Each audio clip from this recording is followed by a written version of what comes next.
gentlemen, you're watching Eclecticka. How you guys doing today? Phenomenal. Good. Okay, hyped and full of beans, as it goes. So we just started early today. We've got Charles, we've got Drew, we've got... No, boy, it's not Drew. Evidently, I'm Wade. So, my name is Wade. I am the internet's surliest, most nerd. And proceeding on with with our last two co-stars. Go ahead for it. Go ahead. Continue. We've got the Greek Geek. That's so hard to say, the Greek Geek. The Greek Geek? Let's say CC. I told you. Yeah. CC? I know, I just, And Rogue Harley. And Rogue Harley. Harley, what the Hey, heck? girl, hey. I'm so excited AKA because... Ginger Ben Lenny Kravitz. Oh, wow. Oh, my. Oh, my goodness. Oh, man. So... Right. Oh yeah, I got my little 3D whatever. What is this called? The Yeah, what are those? I'm playing with those for like the last half an hour. Yeah, VR, man. VR has been like, I went to NAB and VR. They're pushing that so hard. Yeah. To the point where it's like they're trying to explain. Yeah, you can do this and do this and do this, and they're like, there's not that many uses for it yet. Well, it depends. It's infancy right now. So when it comes to like the VR stuff, you're gonna have people that are taking random shots at things. You don't quite know what purpose it serves, but you can do things with it. Right. For gaming, this is stuff that we've been seeing since as far back as like what, the 70s, 80s. The idea that you immerse yourself into the world of the game. So it's perfect for that. I feel that when it comes to films, it could potentially like change the game. Think about being immersed and actually having being like in the set of your favorite films, like that could be trippy. Yeah, But that would be. Yeah, that'd be a crazy thing. Just like actually being in that last scene of Scarface. Yeah. Wow. Drama shot. Yeah. I still get That thrown could off potentially when I get that 360 thing on like Facebook or whatever. It's like, go around. Oh, I see everybody. I was like, it's crazy. Like, It is. We'll save that for Black Mirror Good season for 4. PlayStation. PlayStation is actually pretty good.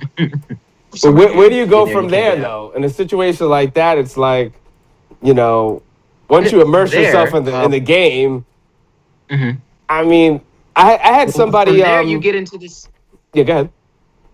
Oh, no, I was going to say, from there, because if you have the sound and the visuals, then after that, you're trying to replicate smells or other sensations. So if you have like a table that's in front of you, and that table has like a burning candle, you'd be able to touch the candle and actually smell it. So that would be, at least I would think, the next phase from there. don't they have that in Disneyland or whatever? It's like an IMAX type of thing where you're sitting in the chair and it takes you over California or whatever, smell everything. And look at it. They do have that. I think Yeah, there's three like theaters that have it. It's called 5D theater.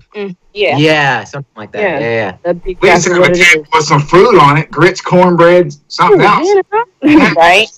I'm just imagining potential real life applications to it. What if they start having meetings that way? Like you shake somebody's hand, virtual reality, And, like that. You know where that's going to go next. Avengers and Iron Man. The holograms. That's it. Yeah. That's right. You get the triple thumbs up there, guys. No, just let them bypass. Just let them just completely gloss over what you and I were getting at 7 when we talked about Are you guys sensory things. Let's VR porn? yeah, just call it up for what it is, Charles. Jeez. I'm so glad the internet muted you. When you tried to say that, it just cut your words out. Good for you. Good for you, Charles. Good. That's probably the first place it's gonna go, sadly. Right after this.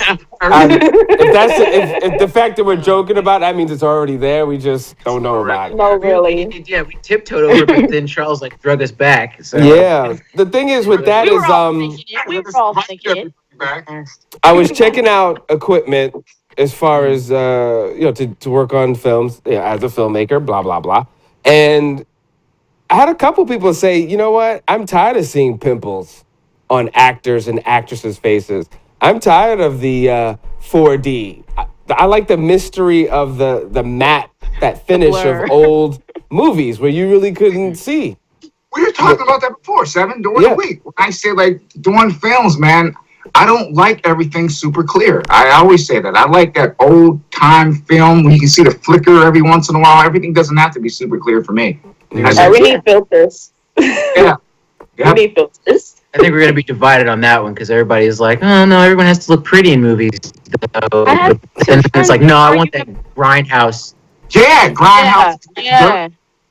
It depends. They were arguing about like Nightmare Before Christmas, and they were like, someone had this brand new television, and they were watching. It was like super clear. You could see like the stop animation of it all versus just watching it on a regular television. It's like, no, it's like too much here. I see like every line and Jack Skellington's bones and stuff. It's freaking me out. And I'm like, too much. I don't know. I think it depends.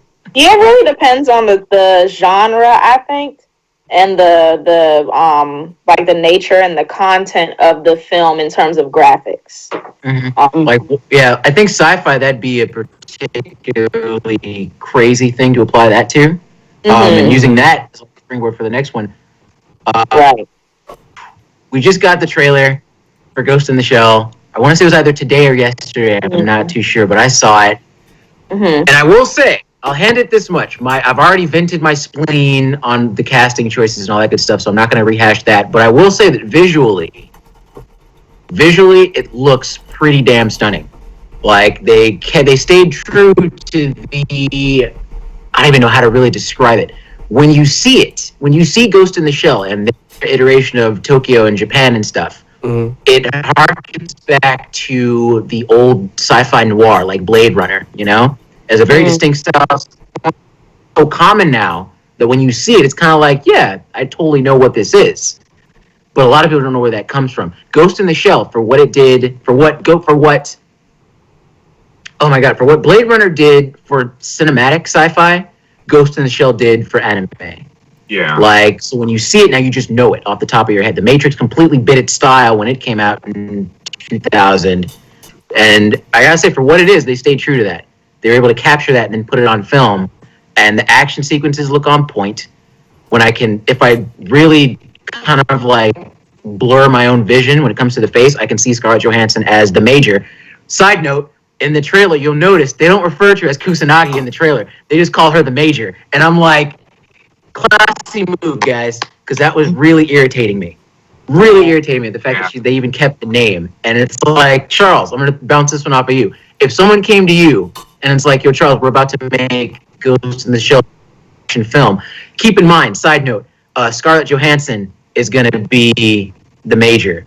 Like, after you get over the initial shock of, you picked Scarlett Johansson? Yeah, I was shocked anyway from that. It's like, the question is, make sure that you don't drop her name. Like, at least that's the route that I would go. I don't know. I wanted to... No, you're 100% right. We had that discussion on it. I don't even know if I want to see the flick because I'm having a hard time seeing Scarlett Johansson, Black Widow, play, I'm just being honest, Ghost in the Shell, whatever, as the lead role. So I don't know if I'm going to go see it.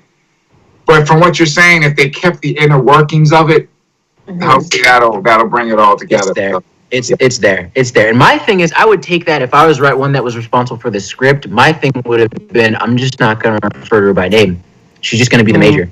Like, it's not, unless they get into some things that are like the whole deep-seated roots of her, like her past and whatnot, that require you to say her name, she'd just be the Major the entire movie. Okay. And call her by name. Works out better that way. I don't know. Yeah. So, to CC and Harley, what do you guys? Did you guys see the trailer yet? I'm actually looking at it right now. It looks pretty cool. All right, for sure. That's what's up. Yeah, I haven't seen the trailer yet myself. But I'm not sure how invested in that you guys were, but I don't know anything about. I don't know anything about it. But just from looking at this, I guess I have to do some research so I know what I'm getting myself into. But it looks pretty awesome. Yeah. I was kind of disappointed in the casting as well. Only because I know, not even because I'm really like into Ghost in the Shell, but because I know about its implications and the influence that it's had in the world of anime. So that was kind of like my whole thing. But I do agree with you that visually it looks really well done. But it's almost like, I don't know. I don't want to corrupt you guys' view of it too, because as people who aren't as you guys didn't come up on Ghost in the Shell like how I did. I saw it when I was like 9 or 10, and it was just at the time, it was the greatest thing that ever happened to me in my life. So it's like, I don't want to poison you guys' view of it. I'm not listening. With my own fanboyness. No. Ghost. I just feel like original anyway. yeah. 95. I think it was in 95. Something like that. So 18. Yeah. Yeah, I just feel like they could have stayed more like true to the story. Mm-hmm. But I'll give it a shot. I'm going to go see it. Charles, I'll come back. No, I'll go see it. Because I want you boiling me in hot water on the show.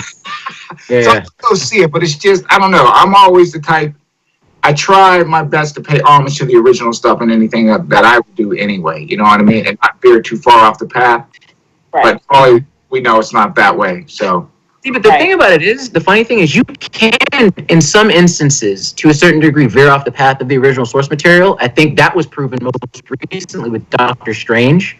It had a lot of the beats of the original comics there, but it did kind of work its way. It fits in the whole wheelhouse of the Marvel films, but it did stay true to the source material. And the things that they did change, in some instances, I feel were actually better. Mordo as a villain in the comics, he's just an outright dick. He's a jerk.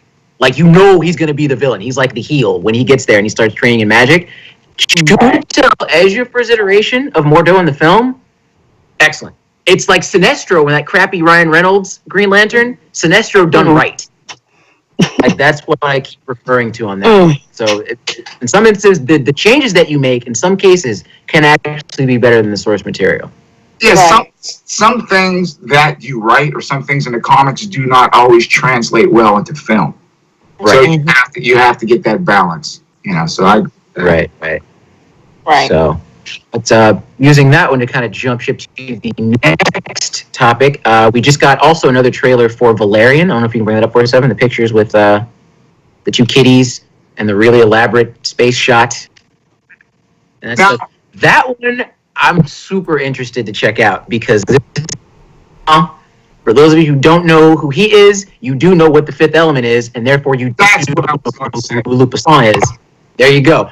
This guy, I gotta tell you, when he hits major. When he messes up, it's complete trash. But this is the guy that made Leon the Professional, right? You guys remember that one? That was Natalie Portman. She's a little tiny. That was one of the best movies ever. Right? But then he followed that up with like Fifth Element.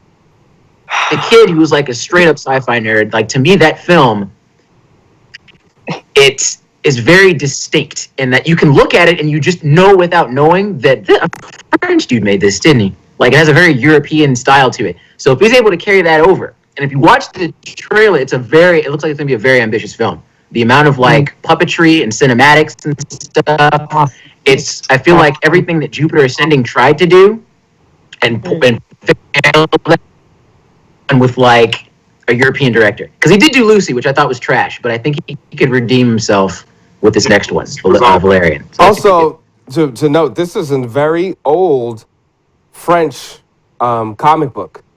Yes. So it's very interesting that this is part of the foundation of sci-fi comics, and to see them finally do a film, this could be amazing potentially. Or they could have spent a whole bunch of money for nothing. I really hope it's Fifth Element. I've been dying for something else. I love Fifth Element, but there's only so many times I can say super green before people start looking at me funny. It's not cute, and I'd like a new catchphrase and to hold on to, you know. Multipass. That's this word. Multipass. You know, parts of the film. and I know chicken good, but people. Good. We don't have to keep telling people about it. And I gotta give that some props for sparking my adolescent crush on main girl, our girl from Resident Evil, and Multipass. main character Lilu. Lilu was the girl back in the day for me. And yet I don't want to cosplay her. I want to cosplay Ruby Rod. Everybody wants to cosplay. Everyone cosplays as Ruby Rod before they cosplay as Lilu. That's just law now at this point. So. You have to. Come on, Dallas. Oh my god. I gotta all I watch wanna that. Oh my gosh.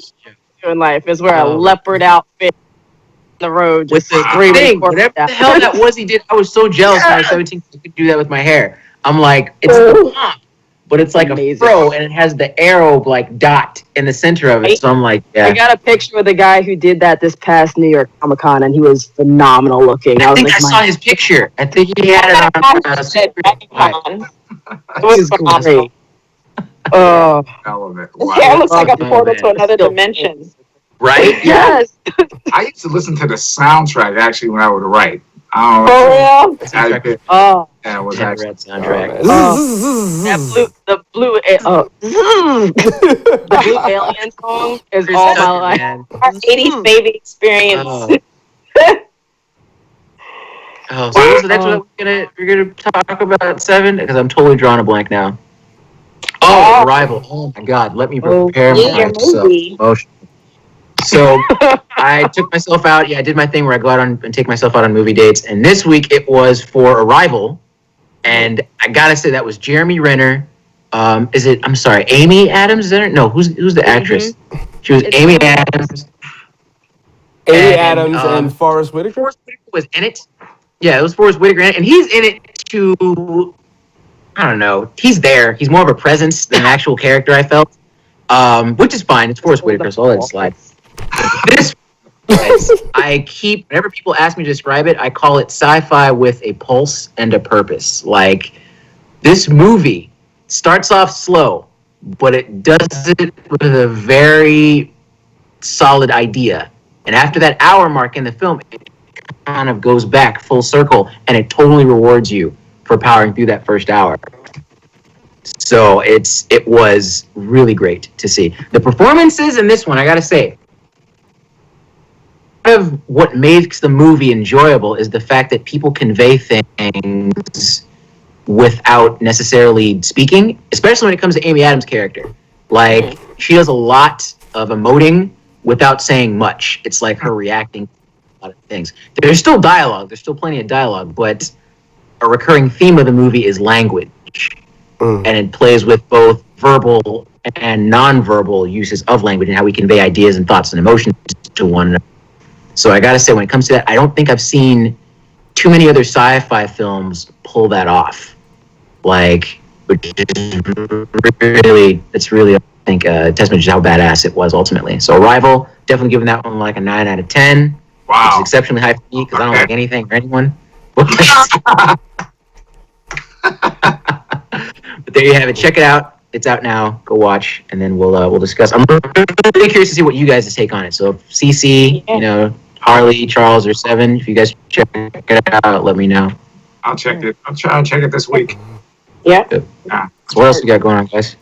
I do want to say something. Is this another Call of Duty? I hate you. Hey, I just want to say this: the gamers have spoken, and actually, Seven, we're gonna have to follow up with this because, man, I'm gonna have to set Eclecticka ablaze. Gamers have spoken. Call of Duty, right? The numbers have dropped. Sales has dropped by 48 to 50%, bro. It's all Charles's fault. Ew. Whoa. Yeah, I think you had something to do with that, Charles. No, Jeez. you're trying to sell people crap in a box. That's what they were doing the past few years. No, check this out. So now they're all, it was like before, okay, we had played, let's say, Call of Duty. You could have easily 1 million people online. At the peak, they had like 15,000 people playing. That was it on multiplayer. That's insane, dude. Yeah. Their numbers have dropped by 48 to 50% in sales. So my question to that, Charles, is what are people now? What have the Call of Duty kids abandoned ship to go play now? Is it Battlefield that's like the new? Oh, Battlefield, and I heard Titanfall is actually doing pretty Titanfall? well. Yeah, I remember the original crew that made the first COD. They made Titanfall. But this is the kicker. And I'm gonna have to actually do another. So we're gonna have to work on something on this because this will take a whole show. But you have these huge YouTubers that made tons of money off uploading videos on YouTube.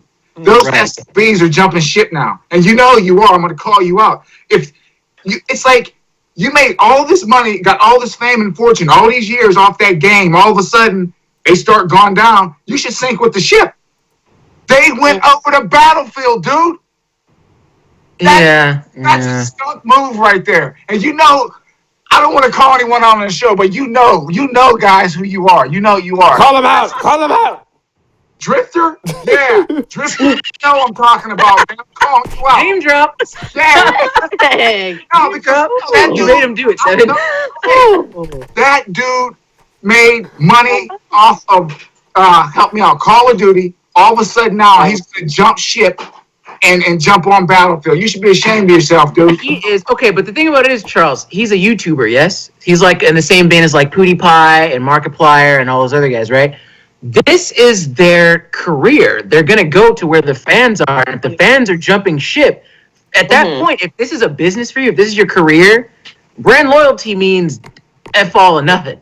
Like you're gonna go to where the fans are. But check this out. Now this dude had all those in-depth videos, how the game would work, how the weapons work, how the weapons fire. If you were that true to that company and you knew all this stuff about the games, why don't you go help them restructure the game to get them back on top? Because You ain't worrying about that. Yeah, well, because in a lot of cases, dude, no. As someone who works within the video game industry, I'm actually getting a better, I guess, perspective or like view on how things work. You could have the best idea, period. You could know exactly. However, if you take it to people and it's like, yo, this is crap, we need to adjust this and make it work. The first and final question that you will get is, how is this cost effective? And how much money is it worth investing this much money to fix this problem? And based on that, they may or may not do it. So it's a really tricky thing. See, this is the thing with that. I'm looking at Titanfall 2, and I give them credit because a lot of complaints that they had from the original one, they fixed a lot of the problems with the second one. And also, same thing with Epic Games, Gears of War. I give that dude Cliff Belinsky, excuse me. They listen to what the gamers have to say. You're not going to be able to fix everything, but the major problems that you have with the game, you have to fix it. And if you want your game to go to wayside, like Call of Duty, and how it just went downhill, don't listen to what your gamers have to say, and that's what happened. Right. You have to pay attention. It's a give and take. In a lot of cases, it boils down to the cost. It's like, all right, we might be able to fix this, but if it costs too much, we'll just have to just like leave it as is. It's messed up, but the problem too, this goes both ways. The gaming community is so damn fickle.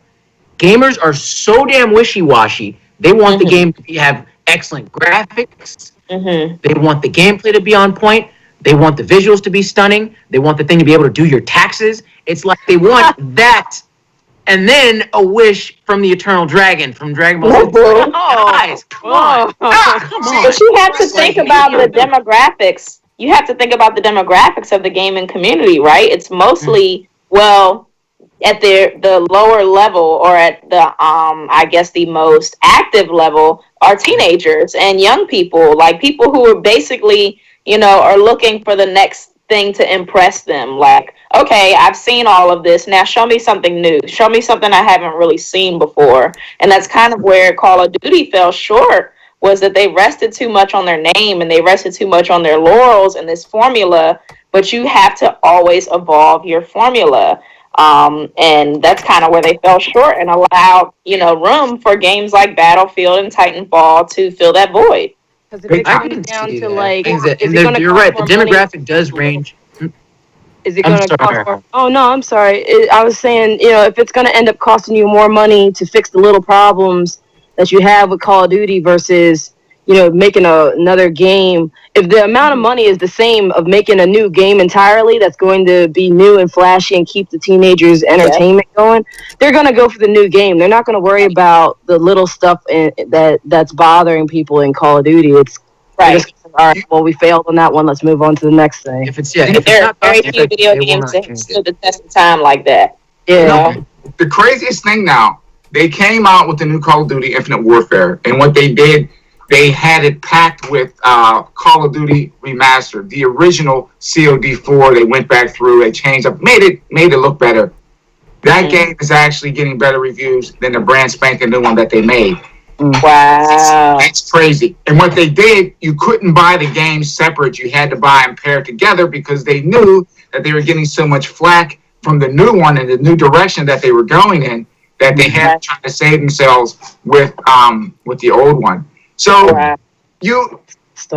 I've been gaming a long time. I've been gaming a very, very long time. You have to take and look at your product. A lot of this stuff is coding. And me personally, I will take a seat back on the graphics. You don't have to have the best graphics on a game. Look at Candy Crush and some of these other games on cell phones that do very well. They don't have the best graphics. Some of the best games that I've played, even on Xbox, come off the Xbox Live Arcade. They're not even by the big companies. So I can settle for the graphics not being so good. My main thing is make sure the game is bug free. Lag issues on multiplayer, shooters, make sure that the physics and stuff over in the game are pretty good, that type of stuff. I don't need top-end graphics. Just make sure the game is playable and enjoyable, and make sure you're giving people $65 or $70 worth of a game or more. I mean, nowadays, you're paying for the game, and then you got these micro DLCs, and after it's all said and done, you're going to pay $200+ or more. Call of Duty was actually more. People were paying after the DLCs like $400 or $500 after everything was all said and done. It was crazy. Anyway, that's my. It's crazy. It's crazy. You know what won't have that problem, you guys? You know what's not gonna have that problem? Final Fantasy 15 when I grab it after my birthday. Let's go. And on that note, we will catch you guys next week. Yay. Alrighty. Charles. Yeah. See you later. Always. Aw. CC. Rogue Harley. And of course my man Drew. Drew, give us a sign off. Who's Drew? My name is Wade. I'll see you guys next time. You're watching Eclecticka. I'm gonna hack the Pentagon or something. I'll never let that I'm gonna get the theme song and put it up to your phone. It's gonna I just gotta just bring some sanity to my timeline because we clearly need it right now.